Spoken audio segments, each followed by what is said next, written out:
that was the most magical moment in the theater because everyone was cheering each other on. They were so excited about each other's work. It wasn't competition. It was, oh, we're all different. It was almost like we're all different ethnicities, and we're making an America.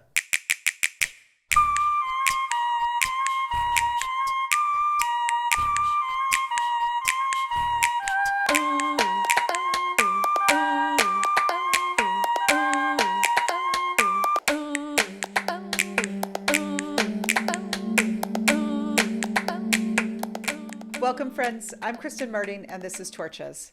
Today we have my dear glorious one, Taylor Mack. Taylor is an award-winning theater artist and patron saint of hybridity. I'm so very excited to speak with Taylor today. Welcome. I'm a patron saint.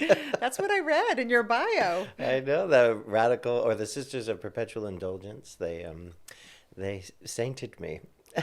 How long ago was that? It was just a couple of years ago. It was with Nigel Smith, Matt Ray, Machine Dazzle, and Faye Driscoll. We all got sainted. Yeah. That's a good company to keep. Yeah, as saints. it was wonderful. So now now I don't have to say Mix or Mister or Ms. or whatever. Like I don't have to choose. I can just say Saint. Saint Taylor Mack. Yeah. Beautiful. So Taylor, how did you come to be in downtown performance? Well, I mean, I think a combination of survival and nature, right? Definitely not nurture, but survival and maybe a little nurture too. You know, I came to New York to work in the commercial theater because I thought that was the only theater there was. Right. I didn't know the difference between the worlds. You know, we didn't have that where I grew up.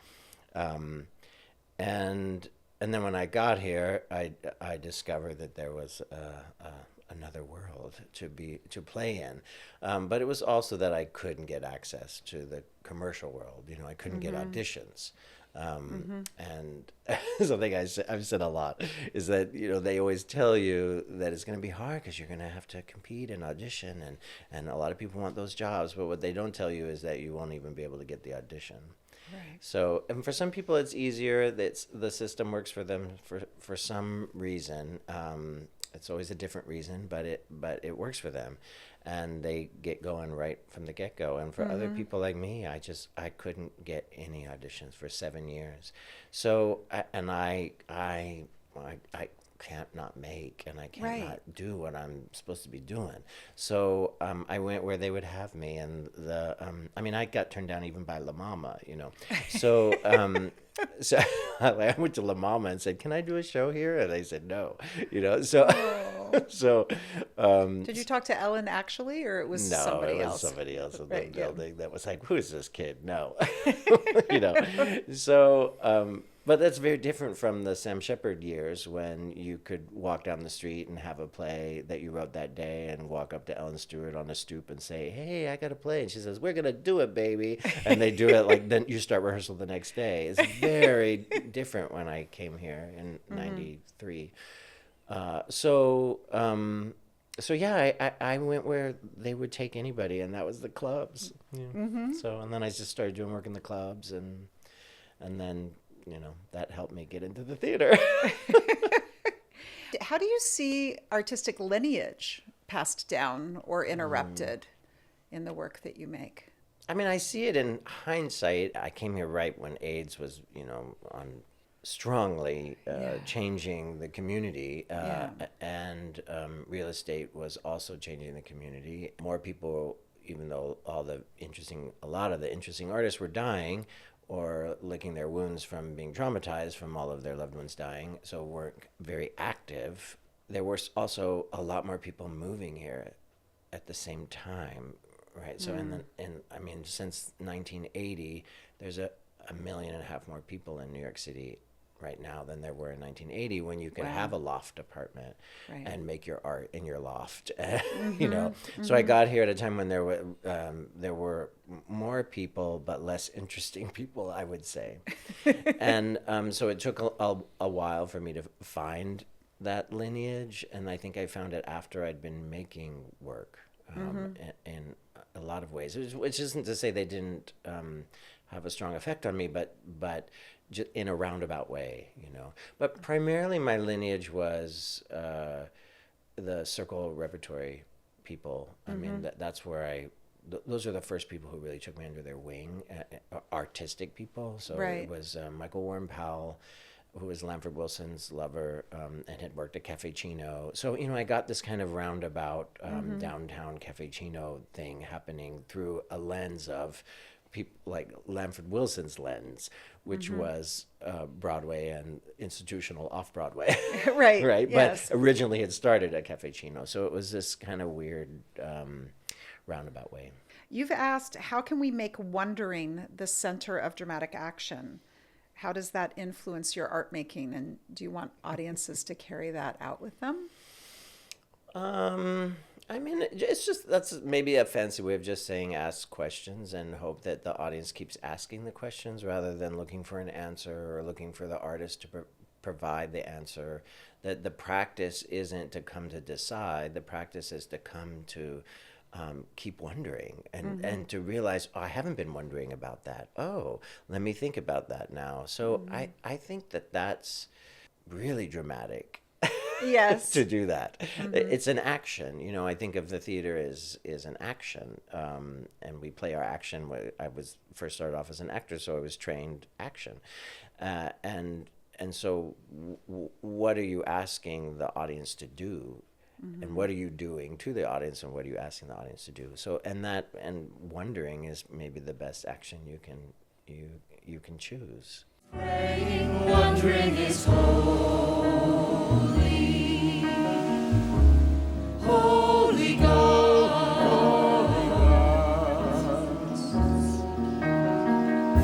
Only the unknown knows. That's what our writing shows. All our declaring, questions and sharing is a collective prose. I love that song in The Hang that's all about to wonder. Yeah, yeah. Because it really places you into that place of the imagination and the uncertainty and the curiosity. Yeah, I mean, wondering is prayer, is what the song basically suggests, and it's a form of prayer, and it's a form that isn't oppressive to anyone. Some prayers are passive aggressive, or very aggressive, Right. or ineffectual, or perpetuating denial, or some kind of fantasy, or wrapped in systems that are dysfunctional. Like how can there be heaven if there's a hell? You know what I mean? Like, do you Right. want to live in a plane called heaven, knowing that there are people who are suffering for all of eternity? Right? Yes. Is that utopian to you? So That always felt how- terribly unfair to me as a child. I was like, how can that be? That just Yeah. because they happen to have never read the Bible and taken Jesus into their heart, that they're going to burn in hell forever. Right. That just doesn't seem fair. Yeah, not fair. And also, and is that your definition of perpetual good? Is that there's perpetual evil as well?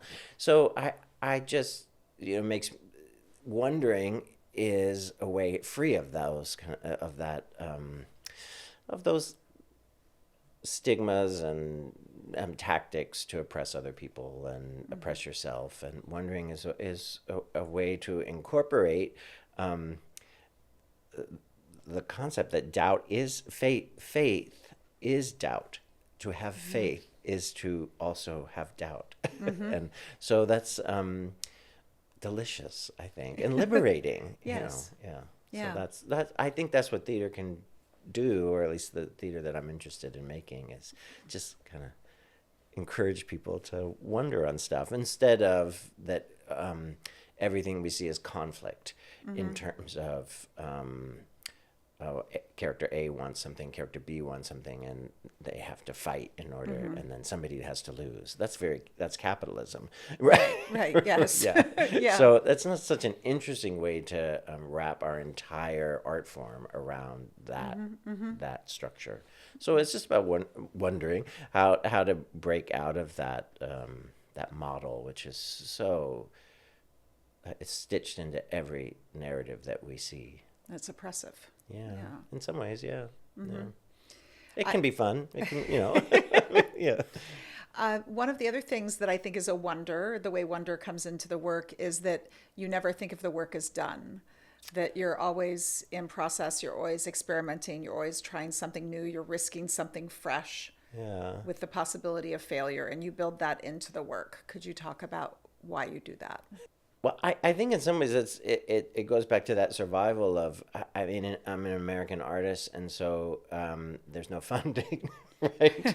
And so what that means is I've never been in a situation where I can rehearse for 3 years with paying everyone a respectful amount and develop the work as we all see fit, and without everyone having to have 12 other jobs and then make it and get it ready for an audience and then incorporate the audience and do proper preview period and all that stuff. I've never had that. Right. So and I don't think that's something that exists in America. I know it exists for people like Pina Bausch, William Forsythe, or somebody along those lines, Peter Brooks. But in America, you're always in a position where you don't have enough rehearsal time. And so why not just, I think it was my way of upending that conundrum. Yes. And just saying, I'm just going to make the performance rehearsals. Yes. So we will always, every performance is also a workshop. And then I do that cheeky thing where I say, I put something really good in the beginning of a show often. So, and then afterwards, I find some way to say, well, this is a workshop. I know people don't like to pay for workshops, but it's already been better than most things you've paid a lot more for. And then so that it calms everybody down out of capitalism, Yes. so that we can just experience the evening together. So that's one reason. It's practical. Right. And then the other reason is because I'm never finished, so why should the work be finished? Right. Right.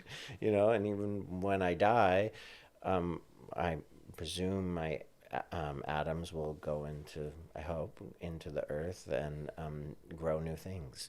So I don't, it doesn't seem like the natural state of things to be done. You've also talked about transforming calamity. What's that about? What is transforming calamity? Well, Or incorporating it. yeah, Yeah. I guess it is a little bit like it has a catharsis in it. It is a little mini hero's journeys. So calamity enters the room. Everything from somebody slips and falls on stage, to somebody forgets a line, to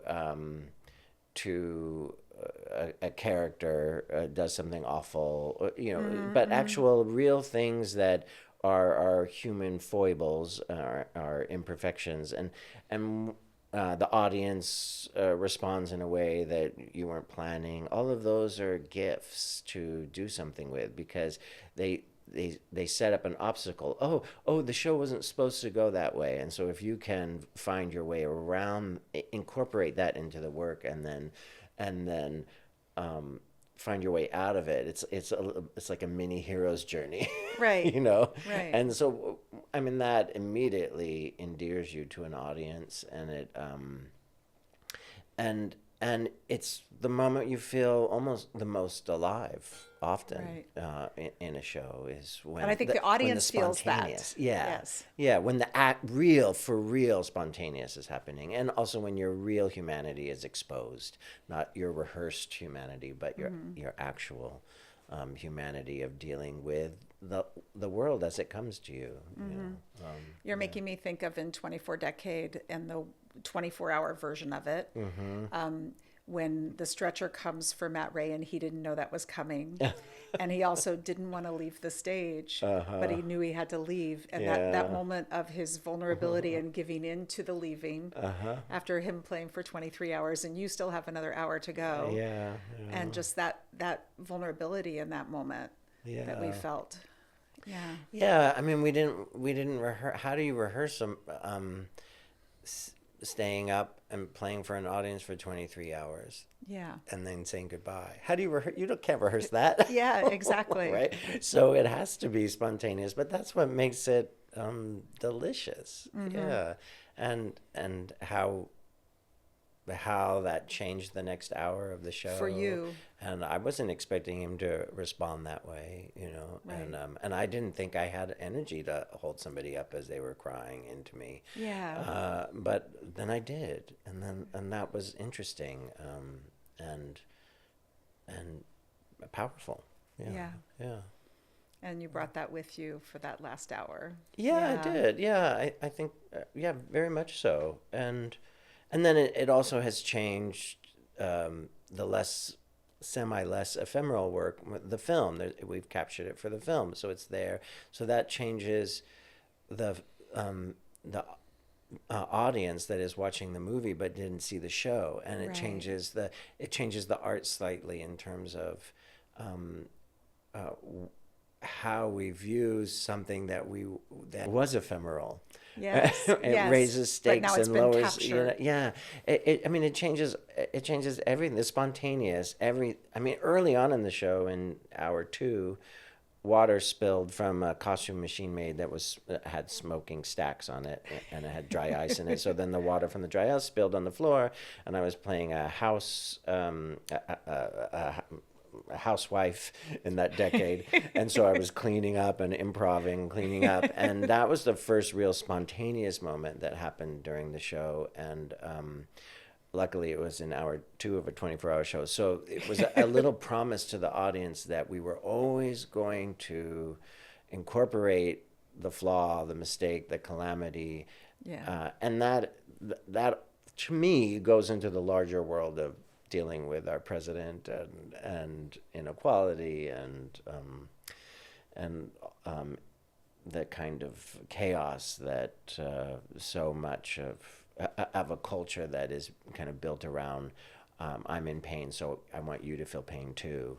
You know, that brings a lot of spontaneity into our lives and a lot of chaos. And so how do we the theater is this beautiful place where we get to practice. You know, and so we practice together in a live art form how to incorporate trauma and horror and tragedy and comedy and love and all of those things. And empathy and understanding. Yeah. That's beautiful. How has your work changed being at all different scales? You've done it in clubs, in tiny theaters, in large touring houses, opera house style places. Yeah. That's one of the great joys of my life, actually, is that I've had that blessing, whatever you want to call it, to be able to do the same work in a million different locations, times, for lots of different audiences, kinds of people, playing a show in a proscenium theater is very different from a tent, very different from a black box, different from an opera house, different from an amphitheater. Doing the midnight show is very different from the noon show, you know. Right. And so all of that, what's most exciting about it is it makes the invitation stay alive. You always have to invite the audience into the work in a slightly different way. Even if it's scripted, you still have to find your way to say, oh, well, the lines are saying this, and the audience is restless because we're in an amphitheater where people are walking in front of them with hot dogs, right? Right, right. yeah. And so I've got to change the way that I say the line so that people can hear the line through the hot dogs, Yeah. or I've got to somehow acknowledge the calamity in the room that like people that someone's walking by the front of the stage with hot dogs, and so can I Right. talk about that, or can I improv, or can I direct the line that's scripted to that moment, and all of that invites the audience in. Whereas if you just do cut print, you do that version of the show over and over again the same way in every room, it can still work, I suppose, but there's something tragic about that. Yes, Yeah. something gets lost. Yeah, so I just love it. That's my favorite part, actually, is to, I just found out I'm getting to, when is this airing? I think you're in June. In this June. Uh-huh. I don't know if we'll announce yet, so I won't say it. But I just found out we're playing, a great theater, and it's a theater I've wanted to play since I found out about this theater, for 30 plus years. So and I don't see it as any different than playing the 50-seat Pangea, but it requires different technique. Yes. Yeah. Absolutely. Yeah. You think a lot about the role of the audience, and you talk about audience a lot, and a lot of theater artists don't. And you think about the relationship with them and how to activate them or how to engage them. Can you just talk a bit about why that interests you in your art making? I wrote this kind of in an essay for our friend Melanie Joseph, her theater company, The Foundry, that I use the audience as art supply. I grew up, my mom had a private art school, so I grew up basically babysitting was having to go to the art school and wait around while all the other kids did art, and then I would sometimes do it and sometimes not, and so I was surrounded by people drawing, and and I hated it, but that's what I had to do. It was an after school program. It was Right. a little they paid $40 for a class, Right. and so I guess I think of the audience a little bit as art supply. I was surrounded by art supplies my whole life. So I think of them as crayons and oils and paints and carving tools. Yeah, so they're part of the collaborative. You can't make it without them. And we know that you can't make theater without an audience. I mean, can't is a strong word, but usually you don't. And yet we rarely ever incorporate them into the creation. Yes. So that's such a strange thing. So I think I like to upend that a bit and say, how do they matter? And it was something that we started at. I started it with the Beasts of Taylor Mac, that kind of compendium show that I did years ago.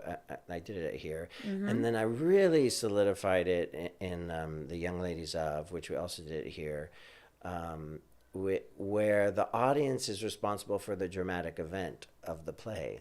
So that's the moment towards the end of most plays, in an Aristotelian structure, where something happens and nothing can be the same. And that's usually the 11 o'clock number or something like that in a show.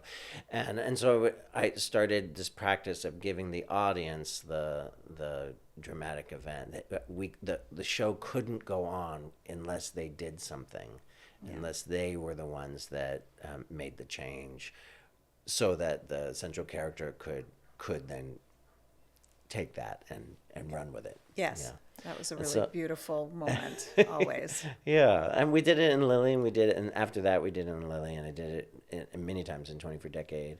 Not in The Hang and not in Bark of Millions, but in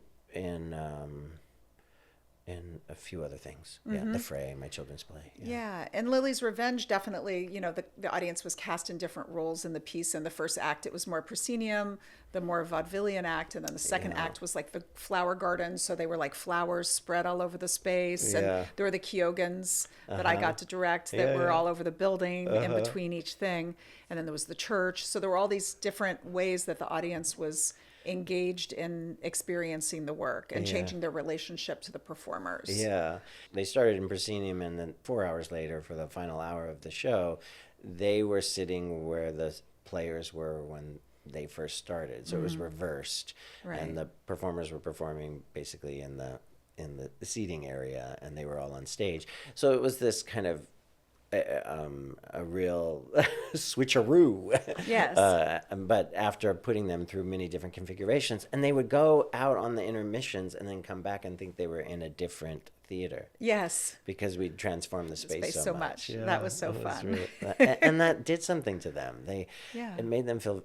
I remember this Basil Twist show that I saw. I think it was called Beyond the Lid.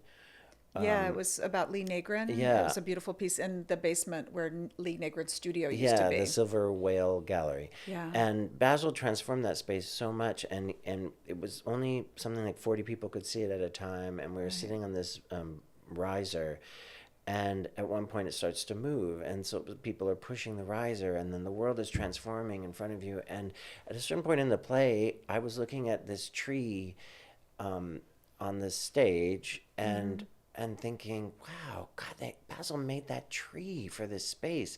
And then I realized I was actually outside and I didn't know it. And it was a real tree. I mean, Right, that kind of magic right. is, Yes.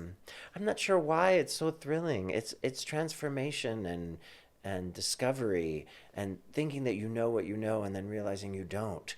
And that the smallest little space could have the most theatricality that you've ever seen is also quite thrilling to me somehow. Yeah. That's beautiful. Thank you. Sure. You're helping my day. Could you share a moment of pure joy in your work? I mean, the pure joy is almost always when something spontaneous happens. Almost always. Sometimes it's pure terror, but it almost always happens when it happens and somehow you magically pull it off. Like you magically figure out how to make it lead the whole room into the content as opposed to distract that they're distracted from the content. That's a great moment of pure joy. And I read this question before, so I prepared. And my prepared answer is that one of my favorite moments in the theater was at the Lily's Revenge, first time that we had a run through with everybody. So the play is broken up into 5 acts, and the first act is a musical, second act is in verse, the third act is dance theater, the fourth act is a film, and the final act was everything all together. And then there were these Kyogen performances during the intermissions. We'd done a read-through of the play the first day of rehearsal, and then people that were in Act 1 but weren't in Act 2 never saw each other again. And they had there were 6 directors, one for each act and one for the Kyogans. So, they were rehearsing in different spaces and with different company members. There was some crossover, but not a lot. And so people hadn't seen what people were making for months. We were working on this, and because we would rehearse one show for a couple of weeks, another show for a couple of weeks, another act for a couple of weeks, Right, because you were in all the acts. I was in it all, but most people hadn't seen what the other pieces were, and actors and downtown actors, they read their lines. They don't read the whole play. So even when we read the whole play the first day, people were like, what is this? They didn't know. What am I in? What have I agreed to? And then that day, you saw everyone's heart lift, that they understood what they'd been making suddenly in a way that they didn't. It was that discovery, oh, this is what I'm doing. This is what this means. This is what I'm in. And realizing that there was so much more profundity than what they maybe had assumed. And then I saw there was 36 people. I saw all 36 people just go, oh, and commit in a way that most of them hadn't actually been committing before that moment, in their parts, but not in the whole. Yes. And so to me, that was the most magical moment in the theater because everyone was cheering each other on. They were so excited about each other's work. It wasn't competition. It was, oh, we're all different. It was almost like we're all different ethnicities, and we're making an America. Yeah. You know, Yeah. we're different demographics in our little acts, and Right. then when we put it all together, we make this America. And instead of being like, "No, I'm gonna get mine," instead it was like, "Yeah, look at you, look what you're doing. Oh, and what you do informs me." And Yes. so that it was just wonderful. Yeah. Yeah. Talking about things we love, and some of you want to stick your fingers down your throats.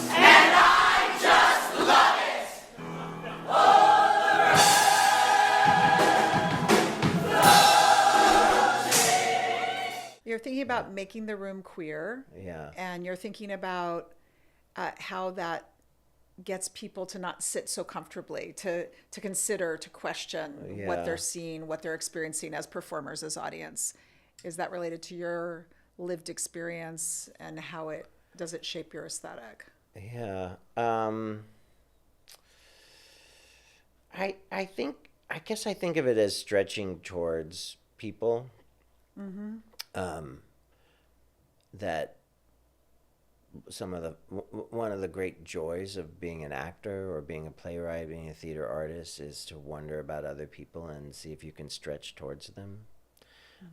It's not, sometimes it's just about whatever's deep down in the, behind the bones, and bringing it out onto a stage. But a lot of the time it's about taking the time to actually wonder about other people. And so, and that's great to get to do that. And the audiences, I don't think, get to do that much.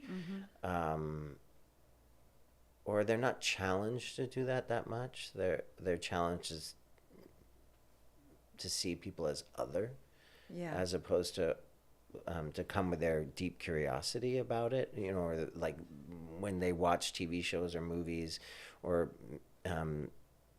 big cultural theater things, they're often asked to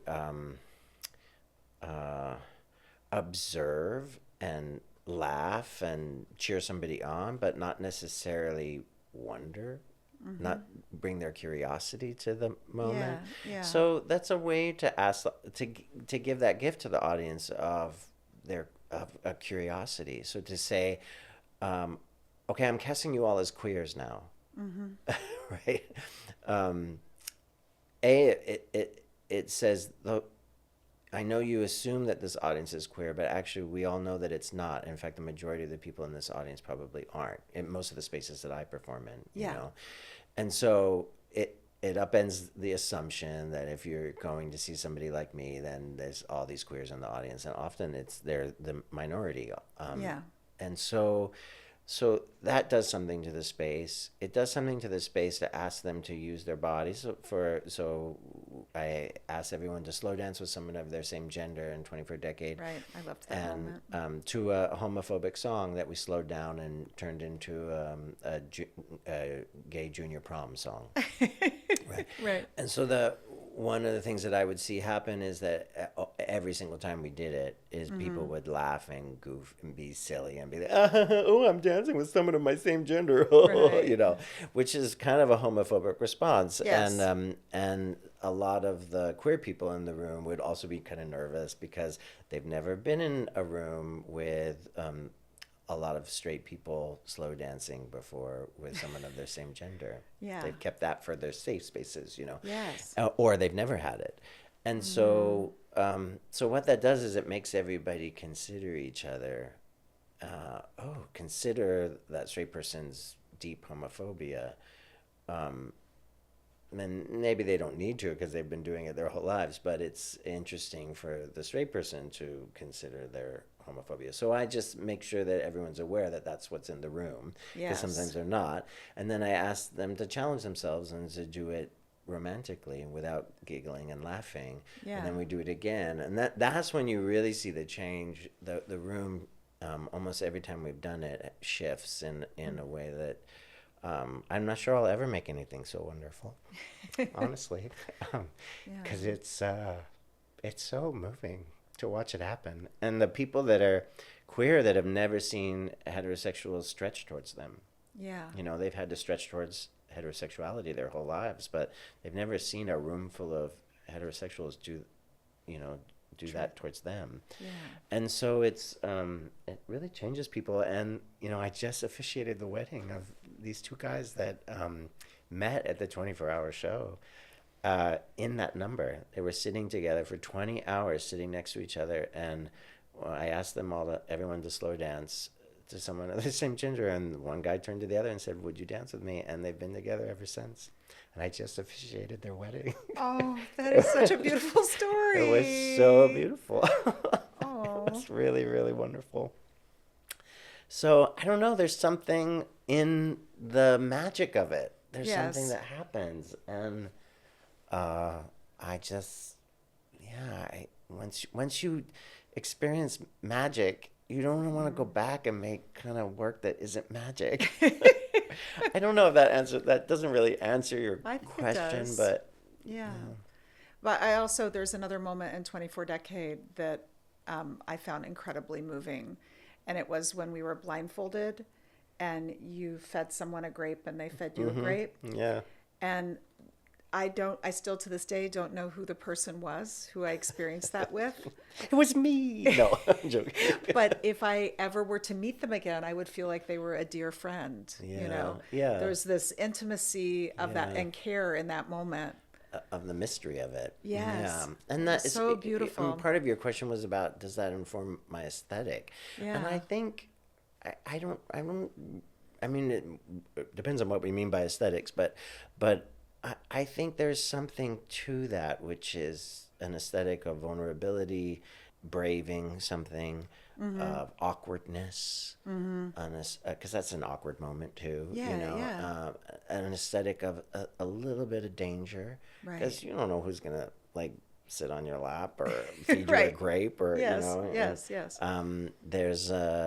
There's an aesthetic of trust that we've all walked into this space and people are gonna have a certain kind of etiquette. Sometimes they fail at it, but usually not. Right. And there's an aesthetic of smells and warm bodies, and that it's kind of I guess it's because at that moment you're blindfolded and you don't see anything, so all the aesthetic of it is everything that's going on in your mind, everything you're hearing, everything you're smelling, everything you're tasting, and that is a different way of thinking about it. I find the visual aesthetics are wonderful and can be thrilling, especially when you work with people like Machine Dazzle and John Torres, and people who just really know how to make beauty happen on a stage. But I also find that they can be distracting from content. And sometimes they help you into the content. Usually they help you Yes. into the content, but sometimes we get so used to it, and I often we'll finish a show and somebody will be like, "Oh my God, that outfit you had on," and I think that they didn't.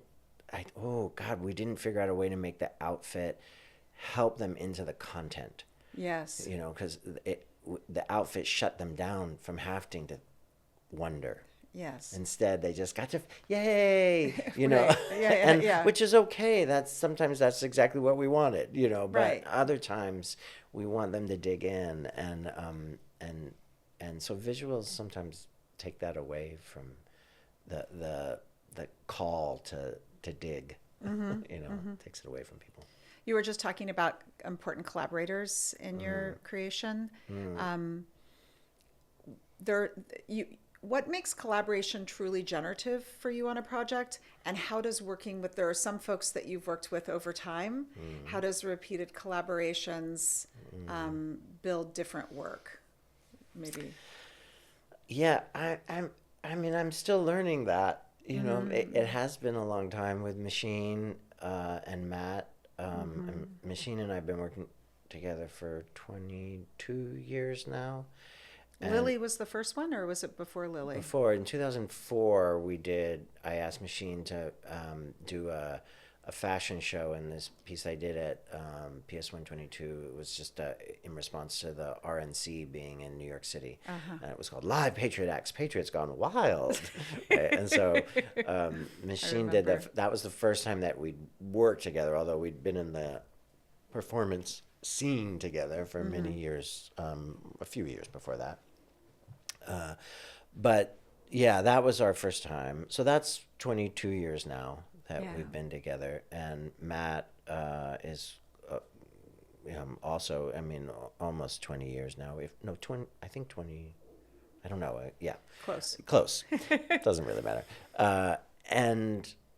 And those are probably the two people I've worked the longest with repeatedly. And I'm still learning things about them and what they're capable of. They're capable of such depth and extraordinary things, especially when you don't micromanage, especially when you don't say, okay, I'm making a show about A, and so I need your costume to be A, right? Yes, And so yes. you say, I'm making a show about A, and here's my offering for the show, and then they make an offering for the show. And if something's confusing, then you don't say you need to change that to match what I'm doing. You say, oh, okay, well, how can I change what my offering is to match what that offering is? And then the hope is that they will see that behavior and model it and go, oh, how can I change what I'm doing to uplift Taylor's offering? And that Yes. it's this back and forth between each other. So that it's a different way of working, and not many people I know work that way in the theater. And so I find that is when we make our best work, is when we all bring our offerings to the table as opposed to telling each other how to do what we do. A body in a seat, a shape in the dark, for us to complete.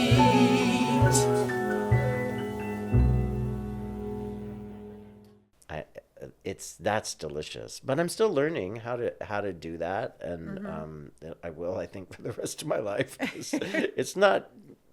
It is both easy after so many years, to just trust, and then at the same time, it always has each show has its own challenges, and so I don't know. But and new people, I think it's important to always mix it up a little bit, Yeah. work with new people and find new ways of thinking about your practice, and especially if the content is dictating the form, the content often should dictate the collaborative Yes. as well. Absolutely. I'm going to shift Should. us. Should. Well, what an ugly word. Yes. But yeah. Might. Might. Yeah. I'm going to shift us to institutions. Uh-huh. How have institutions supported or not supported your work? Well, I think institutions like the Hero Arts Center supported my work in immense ways. I think primarily by trusting. By saying, "Oh, you're an artist." By recognizing, saying, "Oh, you're an artist. Okay, make, and we will do what you make." And we won't do it alone.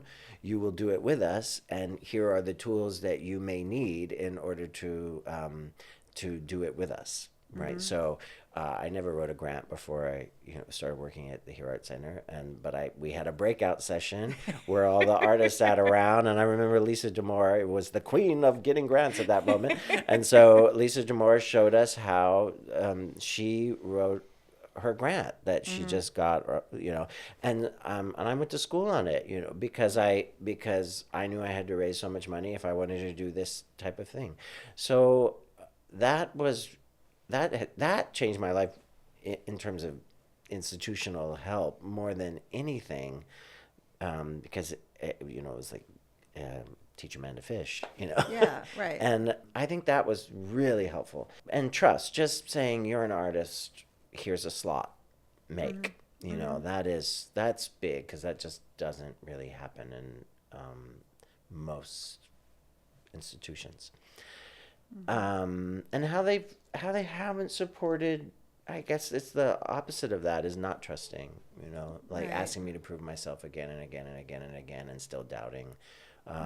Having doubt, deciding that my work is something that their board will be afraid of, and so no.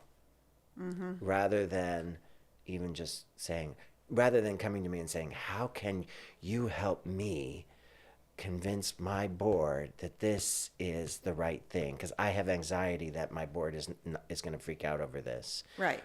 But how can we work together to invite them into this experience so Yes. that we all have less anxiety and we feel like a collaborative? And I think that's another way. And not all artists want to work that way, but that's definitely I'm suited for that type of trust and that type of work. And are you seeing chilling since Trump's been in office this time around? I have to say, I'm naively surprised. Yeah, Yes. I am. I am not. I thought that everyone would fight like Minneapolis, and instead, everyone seems so afraid. And I feel like it's back in 2004. In 2003, 2002, I was doing all this political work downtown, and I was the only one in the downtown New York scene that I saw in all the clubs that I was performing in, who's doing political work. And I couldn't believe it. They were all saying stuff like, we're here to give people a respite, to make them forget about life and, and just enjoy themselves. That's our purpose. And then the war happened, and then it was still like that for a while. And then finally the political work started to happen downtown again. And I feel like that hasn't been the problem of downtown for 20 years. And suddenly it's the problem again. Right. It's shocking to me. Me too. And it's ugly. And ugh. I'm really not interested in it. I'm not interested in the people that are running the institutions right now. I'm sorry. That's so awful, but I'm mad at them. I'm mad at them for being worried about the bottom line. Yes. Like, fucking bottom line? Like, just give me a fucking date. Give me a fucking date and we'll do the show, and tell me how much money I have. If I have $100, I'll do the show. If I have, 10,000, I'll do the show. Like, tell me what I got, and I'll do it. What is this? It always feels like it's like money is always the excuse, but never the reason. And I just feel like people are afraid in this time of rising fascism. Not just Yes. rising, actual It's fascism. a more important time for us to be present and bold and brave Yeah. and shouting at the top of our lungs. Yeah, I really don't understand it. It's demoralizing. but whatever, we're gonna do it anyway. We always have. Right. Mark Bamoudi Joseph recently said, how do we create the conditions for artists to guide us forward to the other side of fear? Do you have thoughts about that? I mean, that's so lazy. I mean, not. I'm sure I think yes, please, but also that puts all the onus on the artist. like, how do we make the conditions for the board to take us to the other side of fear? How do we make the Right. positions for the artistic director to do that? How do we do it for the marketing person to do that? How do we do it for the press person to do that? How do we do it for the critics to do that? How do we do it for everyone to do? That's the larger question. How do we do it for the person who has 3 jobs and can't pay their rent? How do we do it? How do we do it for the CEO of the company that has no empathy for anyone, or thinks that only money is what makes you virtuous? Like, how do we do that for all of those people is the question. And I don't think it should be in the laps of the artists. It should be a shared burden for everyone to carry. Yeah. But I mean, but artists can participate in that. Right. I I think his intention is that he doesn't feel that artists are being given the space to lead, and he's saying, let artists lead us because they Yeah. have better answers than other people we're do. cre- I we're- think that's where we're the crea- framing yeah, of his sure, question is sure. coming from. And we're But, creative, yes. and it never ceases to amaze me how many people on this planet have no practice of creativity. And so, and I guess I was lucky enough to grow up in an art school where I saw creativity all the time. So it's a little foreign to me when I realize, oh, people don't have creative solutions. Right. They don't have a practice to get there. Right. So I think in that, how can we trust people more? I mean, it's like, there needs to be a practice of acknowledging that we don't know.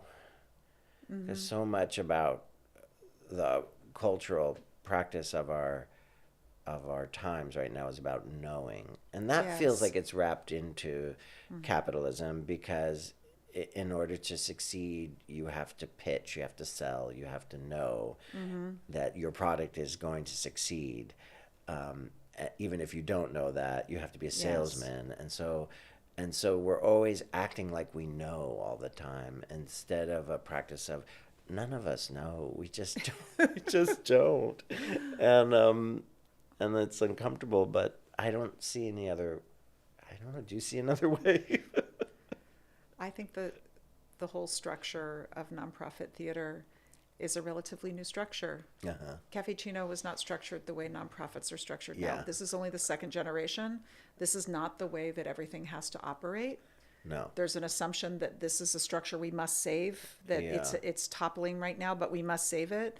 I think it's an opportunity to look at, and I thought COVID was also an opportunity. There are opportunities that have been offered to us to think differently Yeah. about how we function in the nonprofit world. Yeah, And 'cause I they- think we need to avail ourselves of these opportunities and these invitations to think differently and to operate differently. Yeah, yeah. I mean, that sounds good. Because I don't think it's working. I mean, No. it's working for entertainment, and it's working to some degree. I mean, I see kind of cool art that's made at nonprofits every year. Yeah. It's not like it's not working. It's just everyone's panicked all the time. Yeah. And I don't think that's your best place No. to create, especially to create work about liberation if all you have is anxiety And scarcity. and Is the way you're scarcity framing and- your yeah, existence. Yeah.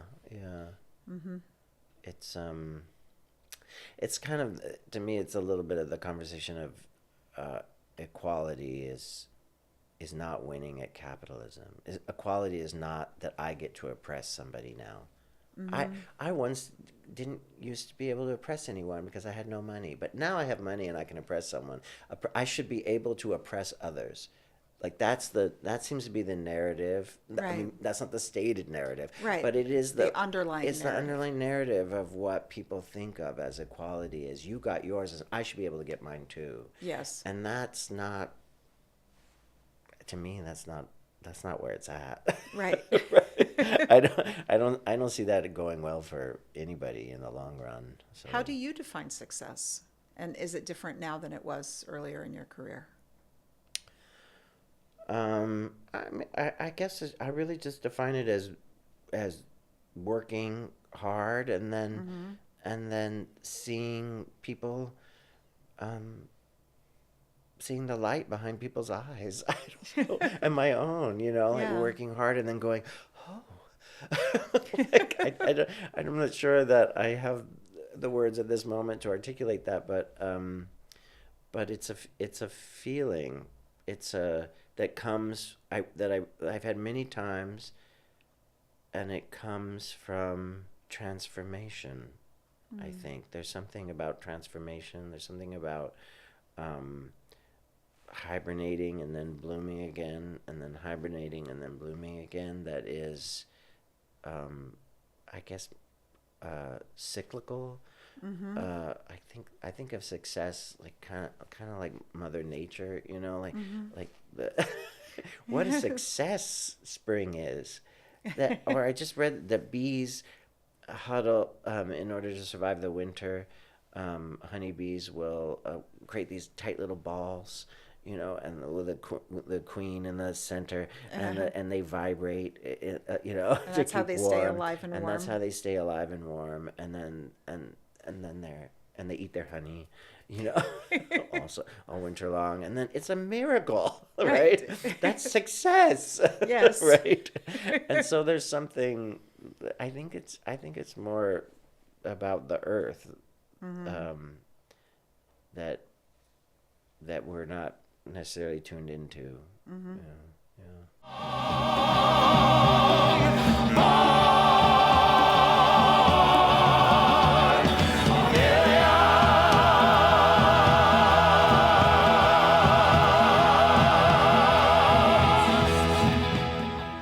How about legacy? You have lots more to make. What do you want when you think Maybe. about your legacy? What do you think about leaving for the next generation of art makers, for audiences, for humans? I feel kind of like being cynical and saying, okay. I mean, I don't know. You know, I don't. Interesting that you say that, because I've been kind of working on an archive of late, or a plan for an archive, and the thing I'm most interested in is to see the work get into the world while I'm here. Uh-huh. You know, maybe that's selfish of me. I don't know, but I hope that people can find it when I'm gone.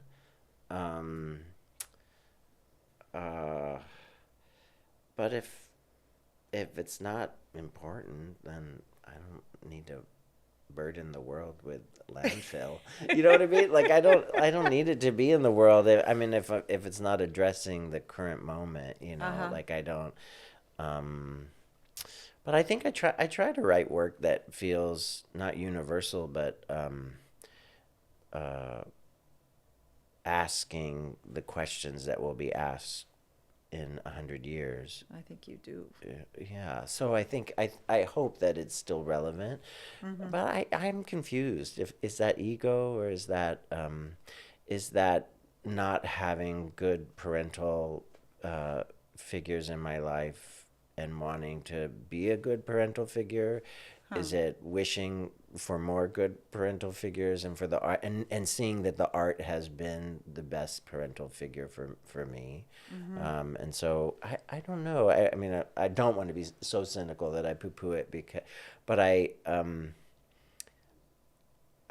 think we often are so worried about the children. We're so worried about the children, you know, and I'm like, what about like the middle-aged person that is struggling and needs some help, you know? Like, if it's true that we were recycling, then we'll be children again, you know? So yeah, I want to support the children, but I feel like there's a lot of sad middle-aged people.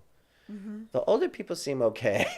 The elders are having their time, you know, they're having a hard time in normal ways, but I feel like that middle passage is really hard for people, and I feel like that's what's given us Trump, is that the middle passage. Wow. I mean, it's Generation X voted most for Trump, Yes. you know, out of any generation, percentage-wise, you know. Yes. I mean, there's more boomers and millennials, and so there's something sad when I look at middle-aged men. There's something so sad about them. And they're having a hard time, and all those ICE agents. I mean, they look like middle-aged men to me. They're probably all in their 20s, but they look like they're on the verge of like a heart attack, you know. And so I'm like, why are they so angry? What's all this rage about? And so I feel like we got to figure that out. It's because, and I think the reason is because it's when hope dies, then what's left is, I'm in pain, so I want you to feel pain. Right. So I'm not alone in my pain, right? Or something like that. So I don't know, this isn't about the theater, but I feel like it's a core problem that we have, that we spend so much time on youth in the culture and not enough time on how to care for people in the middle passage. Maybe that's creepy to call it that, middle passage, but I don't know. Yeah. I think the spirit of downtown is still here. I think that's another thing that middle age does, is that if you don't like make a commitment all the time to downtown, you know, I saw my friends at the Parkside Lounge, and they're both kind of my age, a little younger, Christine and the Clay Woman, you know. Oh, yes, totally. And it was the most authentic downtown thing I've seen in years. I thought, oh, East Village art is alive in this little room. It was Yes. so yummy. And so it's still alive in little pockets for sure. Yeah. Great. Is there anything we didn't talk about that you want to touch on? I guess I want to. I guess you know what? Maybe the thing to touch on is that the flow of it. I don't know the flow of being an activist, then being an artist, then being an administrator, then being an artist, then being a different kind of artist, then being a dog walker, then being a like the flow of change. I think is really essential to longevity and to the lifeblood of the city, to not just hunker down into your own thing. Yeah. Yeah, change. Yeah, don't write the same play twice. Yeah. Yeah. Thank you so much, Taylor. Thank you. And thanks to you for joining us, and to HowlRound for hosting. And we hope you'll come back to more of Torches.